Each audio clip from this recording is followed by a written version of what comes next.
दोस्तों मेरा नाम है प्रियंक और आप देख रहे हैं बीइंग साइंटिस्ट चैनल में आपका स्वागत है। हो सकता है आपका मास्टर्स हो गया और आप पीएचडी यूरोप में करने का प्लान कर रहे हो और उसके लिए आपके दिमाग में सवाल हो कि किस तरीके से जो है वहाँ पे पहुँचा जा सकता है, क्या वो रास्ते हैं, क्या वो डॉक्यूमेंट्स चाहिए होता है। तो क्या है उन सारे सवालों के जवाब जानते हैं इस वीडियो के थ्रू।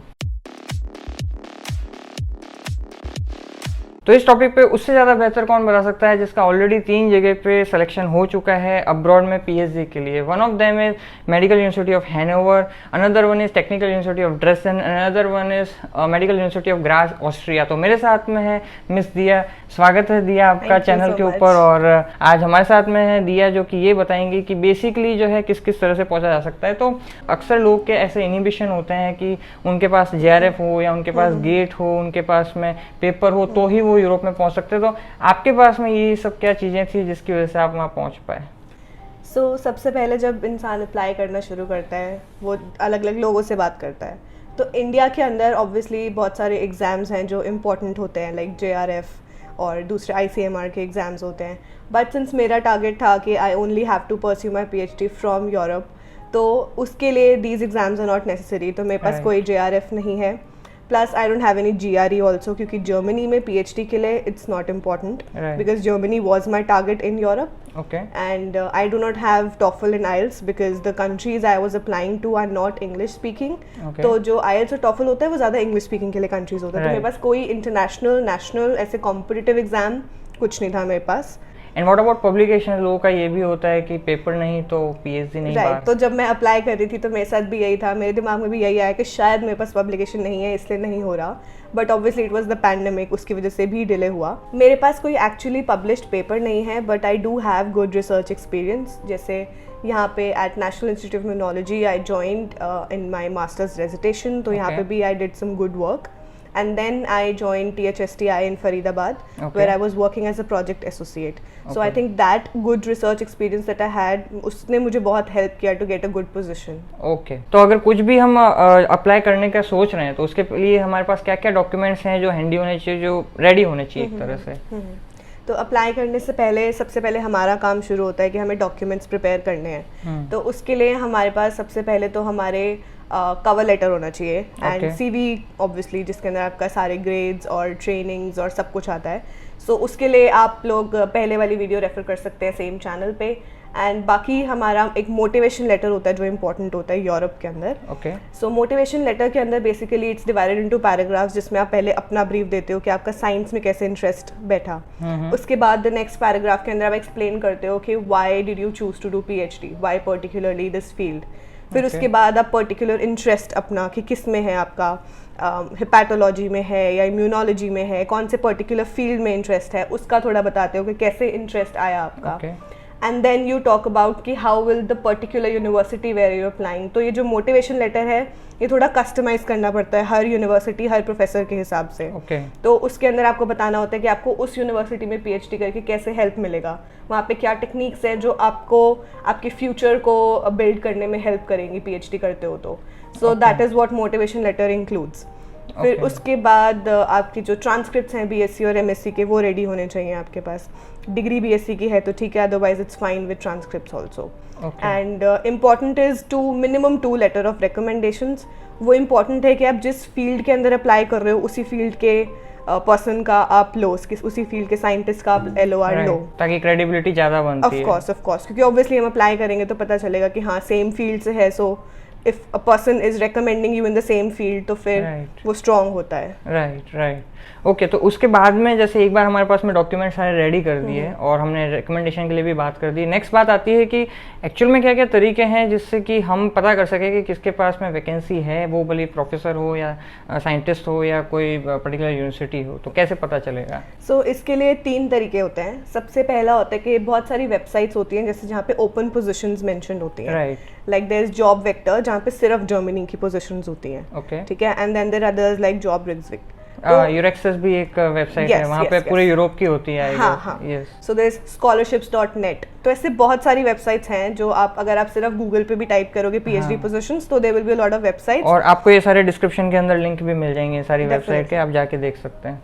तो ये तो हो गया एक वेबसाइट वाला तरीका। ओके, बाकी दूसरा आता है कि जो ईमेल्स लिखते हैं हम उसको भी कॉल देम कोल्ड ईमेल्स। तो इसके अंदर हम जो हमारे इंटरेस्ट का एरिया है उसके भी फाइंड साइंटिस्ट यूनिवर्सिटी की वेबसाइट्स पे जाके, या फिर व्हेन यू रीडिंग पेपर्स, क्योंकि मास्टर्स के अंदर हम पेपर्स पढ़ते हैं तो उसमें जो ऑथर्स होते हैं वो ऑथर्स हम पर्टिकुलर फील्ड से देख के, कि ऑब्वियसली हमें पता चल जाता है कि वो इस फील्ड से हैं, तो उन ऑथर्स का ईमेल या अफिलिएशन पब्लिकेशन में दिया होता है, वहां से वो ढूंढ के फिर उसके बाद email, that's a smart way basically. So वो तभी होता है कि जब आपको पता है कि हाँ मेरे को इसी में करनी है या मेरा यही पर्टिकुलर इंटरेस्ट है, तो फिर उसका एफिलिएशन निकाल के, वेबसाइट ढूंढ के, थोड़ा सा उनके लैब के बारे में पढ़ के, देन यू मेल देम। तो उस मेल के अंदर भी आप कवर लेटर लिखते हो and then you attach all your documents. Right, तो वही कवर लेटर और सीवी जो पहले डॉक्यूमेंट प्रिपेयर किया वहाँ यहाँ पे भी काम, ये सारे documents. And the third one was कि जिसके अंदर डिफरेंट वेबसाइट्स होती हैं यूनिवर्सिटीज़ की। सो जो यूनिवर्सिटी आपको लगता है जहाँ पे आपके इंटरेस्ट की लैब है, तो उस यूनिवर्सिटी के अंदर आप उनके पोर्टल पे उनका एप्लीकेशन का एक पूरा टाइमलाइन दिया होता है कि कब एप्लीकेशन खुलेगी, क्योंकि वो उनको हम बोलते हैं ग्रेजुएट प्रोग्राम्स। तो ये जो ग्रेजुएट प्रोग्राम्स होते हैं इनका एक डेडलाइन पीरियड होता है एप्लीकेशन का, तो उसके अंदर आप अप्लाई करते हो, तो सारे सेम डॉक्यूमेंट्स जो आप कोल्ड ईमेल में भेज रहे हो वो वहाँ पे भी अटैच करवाते हैं। राइट, और मोटिवेशन लेटर जैसा कि बताया थोड़ा सा आपको पर्सनलाइज करना होता है थोड़ा बहुत। तो वो ऐसे नहीं कर सकते कि एक बनाया हुआ है और वो सबको भेज दें, तो वो साइंटिस्ट बहुत अनॉय हो जाता है और वो रिप्लाई भी नहीं करते हैं फिर। क्या रत्ती भर भी मेहनत करने को रेडी नहीं है, अभी से मेहनत नहीं कर रहा तो पीएचडी में क्या मेहनत करेगा। राइट। सो दिया दो तरीके बताए, एक तो वेबसाइट वाला और एक तरह से ईमेल वाला। तो पहले बात करता है कि अगर वेबसाइट के थ्रू हम जा रहे हैं तो बेसिकली क्या क्या उसका प्रोसीजर लेता है, क्या क्या मतलब एक तरह से मिनी स्टेप्स हैं जिसके थ्रू अचीव किया। सो मेरी जहाँ सिलेक्शन हुई थी वो तीनों जगह वो सिर्फ यूनिवर्सिटी पोर्टल से ही हुई थी। सो उसके बाद सबसे पहले आप अप्लाई करते हो अपने पीरियड के अंदर। An important thing to notice कि डेडलाइन तक वेट नहीं करना, it's not good to wait till deadline, क्योंकि ऑब्वियसली पोर्टल भी हैंग होने लगता है, बहुत सारे लोग अप्लाई कर रहे होते हैं। So you apply in due time, prepare your documents. Apply करने के बाद you have to wait for the response. वो लेते हैं time, like they take around a month. वो फिल्टर करते हैं, जो एडमिनिस्ट्रेशन होती है वो सिर्फ आपके ग्रेड्स और एक्सपीरियंस के हिसाब से फिल्टर करती है एप्लीकेशंस। फिर उसके बाद if you are shortlisted you get an email.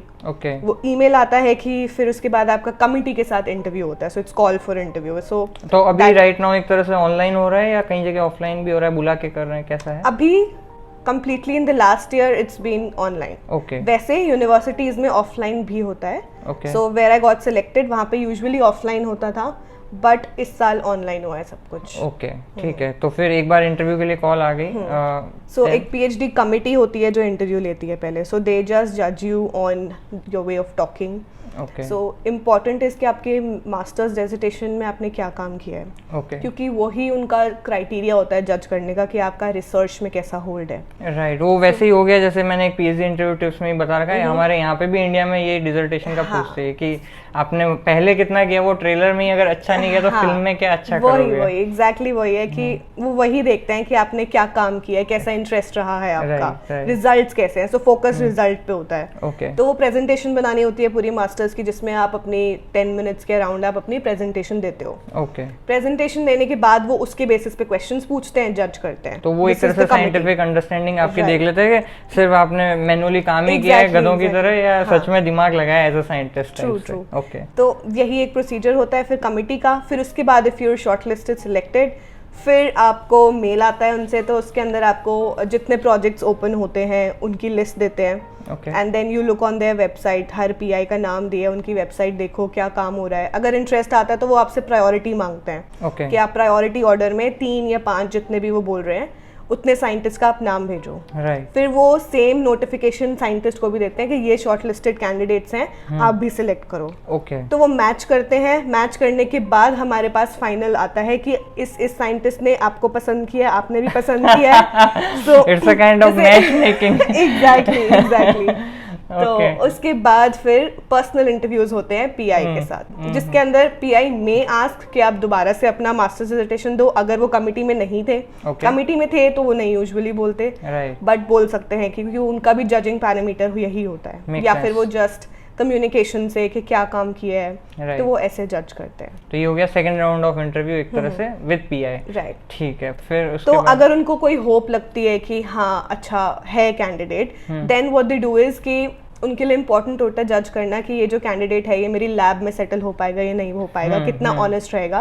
तो उसके लिए वो अपने लैब मेंबर्स से अलग मीटिंग करवाते हैं। तो जो लैब मेंबर्स से होती है वो थोड़ी अनऑफिशियल रहती है, उसके अंदर आप भी क्वेश्चंस पूछ सकते हो, वो लोग भी पूछते हैं। सो उसके अंदर वो डेजिटेशन का कुछ नहीं पूछेंगे, वो जस्ट जनरली पूछेंगे, मतलब they kind of they just want to see कि आपका बिहेवियर वगैरह कैसा है, ऐसा तो नहीं कि रॉक द बोट वाला है कि वो जस्ट पर्सनालिटी देखते हैं, आप कैसे हो, कॉन्डक्ट कैसा है आपका। तो वो ये सब जस्ट बेसिकली जज करते हैं।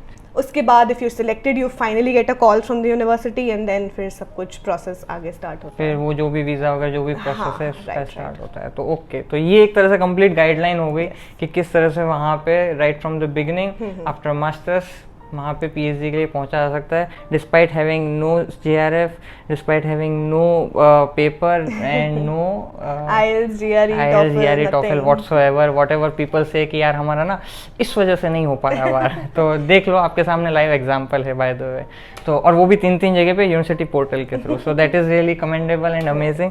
सो फाइनली कहाँ पे ज्वाइन करने वाले हो? So I am joining Technical university of Dresden in Germany. Okay. Next month I'll be traveling.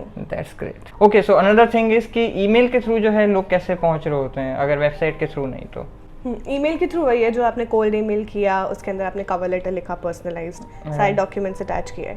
सो अगर उस पर्टिकुलर साइंटिस्ट को पसंद आती है आपकी प्रोफाइल, तो they usually either ask you for an interview, वो इंटरव्यू के लिए बुलाते हैं। अगर उनके पास ऑलरेडी कोई फंडिंग है तो फिर वो क्या करते हैं कि आपको डायरेक्टली वो एनरोल कर लेते हैं। अगर आप पसंद आ गए इंटरव्यूज के बाद भी, उसके बाद या तो दूसरा ऑप्शन होता है कि वो आपको डायरेक्ट कर देते हैं। If they like you they will direct you to the university portal. वो कहते हैं आप ऑफिशियली यूनिवर्सिटी पोर्टल पे अप्लाई करो, एंड देन इंटरनली वो लोग क्या करते हैं कि अपनी प्रेफरेंस दे देते हैं कि so this is the candidate I have chosen, मेरे को ये कैंडिडेट चाहिए, तो वो एनरोलमेंट करवा देते हैं।